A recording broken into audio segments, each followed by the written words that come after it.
जो एक बार चले जाते हैं वो फिर वापस नहीं आते। रह जाती हैं तो सिर्फ उनकी यादें, और उन यादों में सुलगते हुए हमारे कुछ हसीन पल, जिनको हम हमेशा याद रखना चाहते हैं। कोई परिचित हो, परिजन हो, प्रियजन हो, बस हम चाहते हैं कि वो सदैव हमारे साथ रहें, यादों में ही सही। उनकी स्मृति, उनकी उपयोगिता हमारे जीवन में उसी प्रकार बनी रहे जैसे उनके जीवित रहते हुए थी। कुछ लोग दिन रात व्हाट्सएप पे स्टेटस लगाए हुए होते हैं, कुछ लोग उनकी तस्वीरें घरों में सजाए हुए होते हैं, कुछ लोग अपने पर्स में, अपने मोबाइल में अपने प्रियजनों की फ़ोटो आदि को रखते हैं, स्मृतियों को रखते हैं, उनकी कुछ निशानियों को अपने साथ रखते हैं, ताकि वे हमेशा उनकी अनुभूति उनके साथ बनी रहे। वे उनसे कभी अपने आप को दूर नहीं कर पाते। आज करेंगे हम इसी विषय पर चर्चा। नमोस्तुते महामाये मातंगी मोड़ेश्वरी, सर्व कष्ट हरे देवी, भक्ति मुक्ति प्रदायिनी, धर्मारण्ये स्थिता देवी, हृदयारण्ये संस्थिता, रक्ष रक्ष महादेवी मोड़ कुलोद्धारिणी, धर्मारण्ये तीर्थस्थाने संस्थिता भवतारिणी, दुष्ट कर्णात्मी धाता श्यामला रूप धारिणी, मोड़ जनहा वंदिता मातंगी, मोड़ कुदे कृपा करे, सिद्धि बुद्धि प्रदे देवी, अष्टादश भुज धारिणी। जय माता दी मित्रों, जैसा कि हमने वीडियो के शुरुआत में कहा कि जो लोग चले जाते हैं वे लौट कर नहीं आते। हमारे धर्मशास्त्रों में कहा गया है कि जो गया उसे हम सिर्फ उतना ही स्मरण करें, या तो उनकी वार्षिक पर्व पे, उनकी तिथियों पे अर्थात, या फिर श्राद्ध काल में, या जब आपके घर में खुशी आदि के समारोह हो रहे हों तब उनके प्रारंभ करने से पहले पितरों की अनुमति के रूप में उन्हें याद करना चाहिए।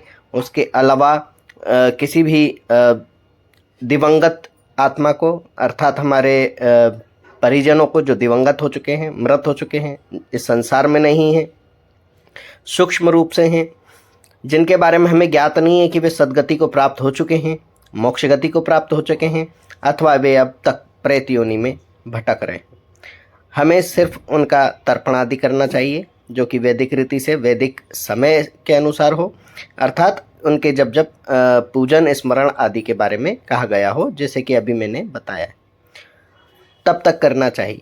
परंतु आज आधुनिक समय में जब हम अपने जीवन में क्या हो रहा है, क्या नहीं हो रहा है, हम अपने जीवन में कितना खुश हैं, कितना दुखी हैं, जैसी चीज़ें हम सार्वजनिक करते हैं, व्हाट्सएप पे स्टेटस के माध्यम से, फेसबुक पर स्टोरी के माध्यम से, इंस्टाग्राम पर रील के माध्यम से, और यूट्यूब पर हम अपने कई तरह की क्रिएटिव गतिविधियों के माध्यम से हम दुनिया को ये दिखाना चाहते हैं कि हम किस परिजन के जाने से कितना दुखी हैं।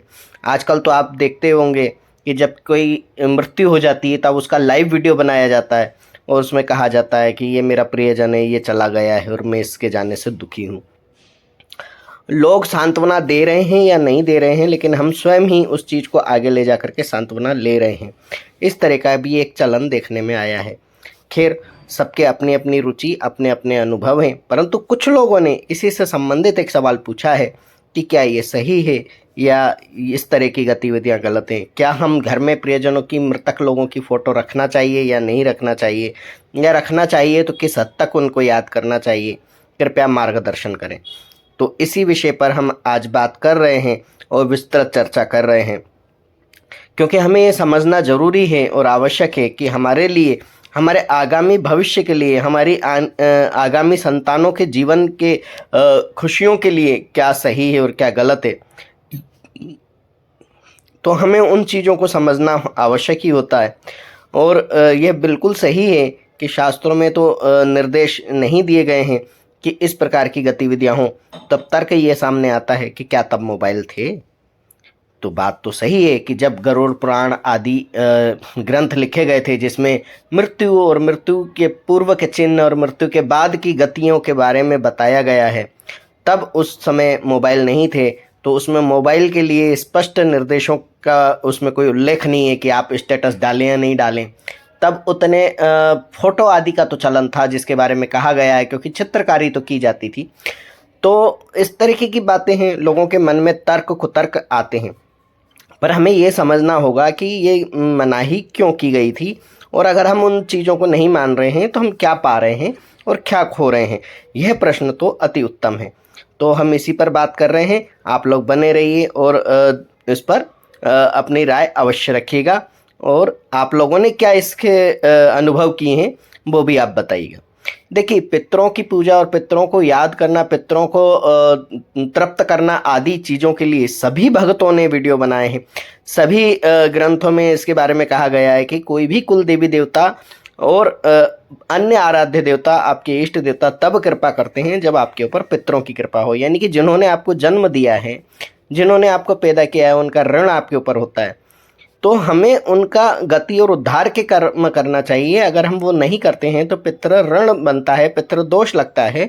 हमारे पितृ प्रेत की भांति प्रेत योनि में भटकते हैं, वे देव योनि में नहीं जा पाते हैं, और ना ही उनको कोई सदगति मिलती है, अर्थात कोई पुनर्जन्म मिलता है। और अगर पुनर्जन्म मिल भी जाता है तो वे वहाँ भी कष्ट को भोगते हैं, क्योंकि यहाँ उनका एक सूक्ष्म शरीर आपके साथ जो बंधा हुआ है वह तृप्ति को नहीं पाता है। तब ऐसे में वह आत्मा छटपटाती है, और जहाँ उसने एक दूसरा जन्म लिया होता है वहाँ भी वो संतोष का अनुभव नहीं कर पाता है। तब ऐसी अवस्था में हमें क्या करना चाहिए?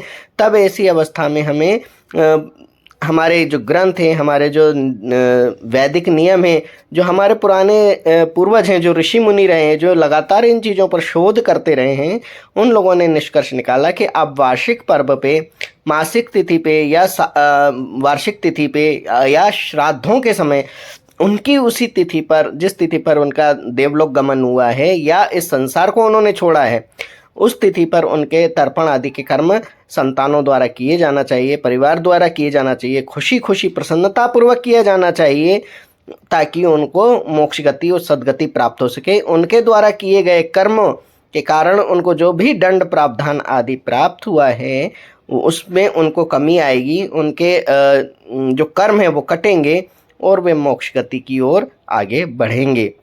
तब इससे ये स्पष्ट होता है कि हमें ये सब तो करना चाहिए, परंतु उनकी आत्मा बंधन में पड़ी रहे, जिस मुक्ति के लिए सारे प्रावधान बताए गए हैं, हमें उसके विपरीत कोई कर्म नहीं करना चाहिए। अगर हम किसी आत्मा को सदैव निरंतर याद करते रहेंगे, तो जिस प्रकार हम क्यों भगवान का भजन करते हैं कि भगवान से हमारे तार जुड़े रहें और भगवान सदैव हमारे पास बने रहें, भगवान की ऊर्जा, भगवान की शक्तियाँ हमारे साथ बनी रहें। वही चीज़ अगर हम किसी मृत के लिए कर लेते हैं, मृत आत्मा के लिए कर लेते हैं, तब यही प्रक्रिया उसके साथ दोहराई जाएगी, उसकी उपस्थिति सदैव हमारे साथ रहेगी। तब उसे मोक्ष कैसे प्राप्त होगा?